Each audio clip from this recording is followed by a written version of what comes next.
आने वाला साल 2026 के अंदर स्मॉल कैप्स अच्छा परफॉर्म कर सकते हैं। इसके बहुत ज्यादा चांसेस हैं। देखिए, लॉन्ग टर्म में तो स्मॉल कैप्स के अंदर ज्यादा वेल्थ बनती ही है, लेकिन आने वाले साल में स्मॉल कैप्स क्यों अच्छा परफॉर्म कर सकते हैं, इस वीडियो के अंदर समझेंगे। अब इस बात की कोई गारंटी नहीं है कि आने वाले साल में करेंगे ही करेंगे, लेकिन जो डेटा रहता है उसके अकॉर्डिंग ही हम एक्सपेक्टेशन अपना लगा सकते हैं। अंदाजा से ही होता है इन्वेस्टमेंट। लॉन्ग टर्म इन्वेस्टमेंट जो है वो अब 100% गारंटी तो होती नहीं कि हाँ पीछे 20 साल में जो हुआ है 10 साल में हुआ वही आगे 20 साल 10 साल में होगा, लेकिन उसके जैसा होगा अगर सब कुछ ठीक रहा तो ऐसी हमें एक्सपेक्टेशन लगाते हैं। क्लियर है? तो गारंटी कुछ नहीं होता इक्विटी मार्केट के अंदर या कहीं भी। इक्विटी मार्केट क्या, गोल्ड सिल्वर डेट, कहीं भी कुछ गारंटेड नहीं होता है। क्लियर है?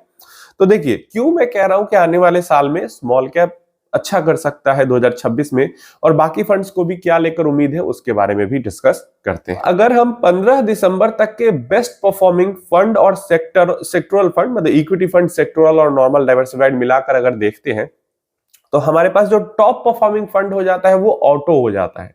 Second bank and financial services, then service industry, then large cap, then energy and power, then equity saving fund, arbitrage fund, aggressive, balance advantage, then contra, focused, value, large mid, ELSS, flexi, thematic, multi, mid, MNC, consumption, infra, tech, pharma and small cap. क्योंकि इस साल में अगर आप देखोगे तो auto funds जो है वो टॉप परफॉर्मिंग रहे हैं, तो क्या प्रोबेबिलिटी है अगले साल की? तो ज्यादा जो प्रोबेबिलिटी अगले साल की ये है कि ऑटो फंड्स टॉप में नहीं रहेंगे, मिड में तो आना ही आना है। अब ऐसा नहीं कि ये गारंटी, पहले गारंटी कुछ नहीं होता, लेकिन ऐसा हो सकता है क्योंकि आपको पता है सेक्टर्स साइक्लिकल होते हैं, स्टॉक मार्केट पूरा का पूरा साइक्लिकल होता है, इवन कंट्री की इकोनॉमी भी साइक्लिकल होती है, अप साइकिल डाउन साइकिल आता है। और क्योंकि इकोनॉमी साइक्लिकल होती है इसी कारण स्टॉक मार्केट भी साइक्लिकल होता है, इकोनॉमी का ही तो रिफ्लेक्शन होता है स्टॉक मार्केट।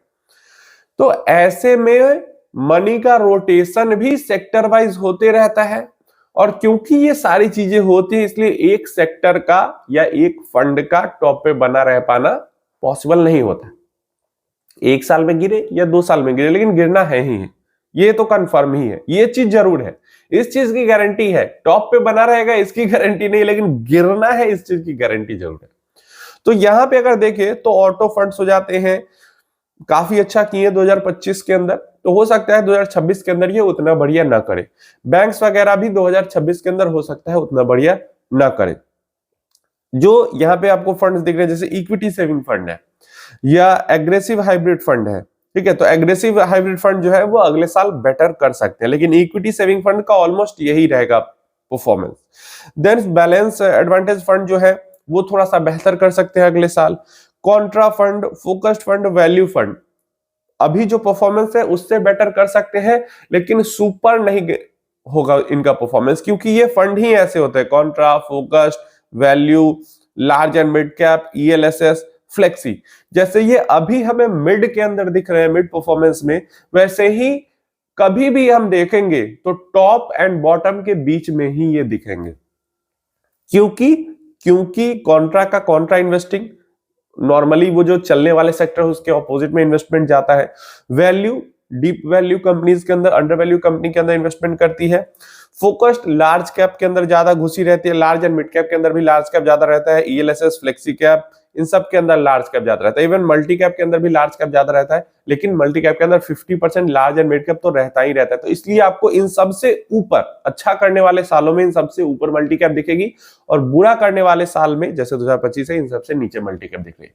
लेकिन बाकी जितने ऊपर के कैटेगरीज के बारे में हमने बात की वो सब हमें मिड टाइप ऑफ परफॉर्मेंस दिखाते हुए दिखेंगे 2026 के अंदर भी। अब मिड टाइप का मतलब ये नहीं कि 5% रिटर्न मिलेगा, मिड टाइप का ये मतलब कि टॉप और बॉटम का अंतर कितना है। जैसे इस डेटा की बात करते हैं तो टॉप है लगभग 17.5-18% और बॉटम है 4.5%, तो इसके बीच में 4% 5% के आसपास इनका रिटर्न है। अगर आने वाले साल में हो सकता है अगर 2026 में टॉप चला जाए 30%, है ना, और बॉटम रह जाए 10%, तो इसके बीच का रिटर्न ये 15%, 17% ऐसे रिटर्न ये दे सकते हैं। तो टॉप बॉटम के बीच का परफॉर्मेंस की बात कर रहे हैं, रिटर्न नंबर में बात नहीं कर रहा हूं मैं यहाँ पे। अगेन थोड़ा और अगर हम नीचे आते हैं तो हमें दिखता है मिड कैप फंड का परफॉर्मेंस ठीक ठाक सा रहा है। एमएनसी फंड्स तो भाई क्योंकि ये बहुत ज्यादा जाइंट कंपनीज के अंदर इन्वेस्टमेंट करती है तो इसका भी एवरेज सा हमेशा ही परफॉर्मेंस या फिर थोड़ा बहुत बिलो एवरेज ही परफॉर्मेंस रहेगा। Large cap type of he fund पूरी की पूरी हो जाती है। कंजम्पशन फंड इस साल अच्छा नहीं कर पाए हैं। इंफ्रास्ट्रक्चर, टेक एंड फार्मा, ये 4 fund, consumption, infra, tech and pharma, definitely इनका साइकिल 2026 के अंदर में रोटेट होगा।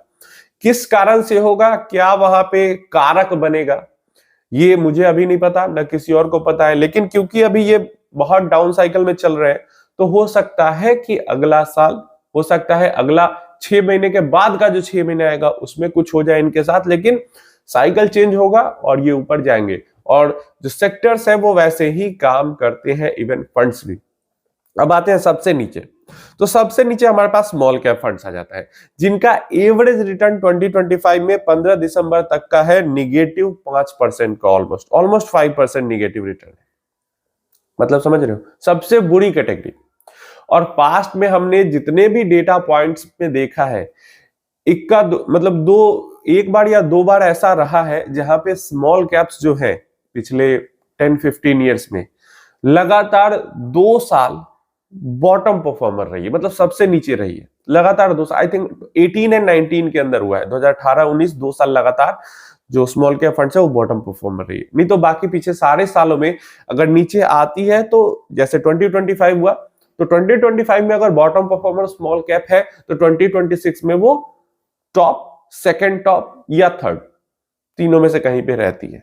तो अगर अभी पास्ट डेटा की अगर हम बात माने तो क्योंकि 2025 के अंदर सबसे नीचे स्मॉल कैप फंड है तो 2026 के अंदर जो पास्ट में होते आया है 10-15 सालों में, ये टॉप परफॉर्मिंग में 1, 2 या 3 में रहेगी। किन फंड्स के बीच में? सेक्टोरल फंड्स के बीच में नहीं। जैसे यहाँ पे जो कैटेगरीज हैं, जैसे एग्रेसिव हाइब्रिड फंड हो गया, Contra, focused, value, large and mid, ELSS, flexi, multi, mid, small, इतनी कैटेगरीज के अंदर में फर्स्ट या सेकंड नंबर। इसके अलावा गोल्ड, सिल्वर, डेट, इन सबको भी हम मिला सकते हैं। अभी तो गोल्ड सिल्वर की तो इसमें बात ही नहीं कि वो तो सबसे ही ऊपर चल रहे। सिल्वर तो 150 पार कर गया इस साल 2025 में सिल्वर 150%, डेली ही 4%, 5% बढ़ रहा है। ये चाइना वाला न्यूज आकर सिल्वर को और उसके प्राइस को बूस्ट दे दिया। तो यही चीज होती है इक्विटी के लिए। इस साल ग्लोबल जितनी न्यूज आई, इंडियन इक्विटी के लिए परेशान करने ही वाली आई, और वही सिल्वर कमोडिटी के लिए सारी चीज पॉजिटिव होती चली गई, तो उल्टा चला गया। अगर 2026 में सिनेरियो चेंज होता है तो फिर रिटर्न्स के भी सिनेरियो चेंज हो जाएंगे। तो इसी तरीके से जो है ये मार्केट काम ही करती है और इसी तरीके से आपको इसको समझना पड़ेगा। और इसलिए मुझे बहुत ज्यादा उम्मीद है कि यहाँ पे small and mid caps comeback कर सकते हैं 2026 के अंदर में। और इन्हीं दोनों कैटेगरी में से, मतलब जितनी भी डाइवर्सिफाइड इक्विटी म्यूचुअल फंड की कैटेगरी है, गारंटी कुछ नहीं होता, किसी तरीके का कोई रिकमेंडेशन नहीं है, अपनी समझदारी से इन्वेस्टमेंट करें, लेकिन स्मॉल मिड में से ही कोई एक टॉप परफॉर्मर 2026 में लास्ट तक, जब अभी हम दिसंबर में जैसे बात कर रहे हैं, दिसंबर तक हो सकता है अगला 6 महीना बुरा जाए, पहले का शुरुआत का 6 महीना बुरा जाए, लास्ट का 6 महीना अच्छा चला जाए, शुरुआत का 9 महीना बुरा जाए, लास्ट का 3 महीना अच्छा चला जाए, या शुरुआत का 3 महीना अच्छा जाए, उसके बाद का 9 महीना अच्छा चला जाए। कंडीशन जैसा ही बने, लेकिन बहुत ज्यादा ऐसी जो पास्ट डेटा है वो सपोर्ट करता है कि स्मॉल कैप को 2026 में टॉप 3 में तो आना ही आना चाहिए। आप अपनी राय इसके बारे में नीचे कमेंट बॉक्स में जरूर दें।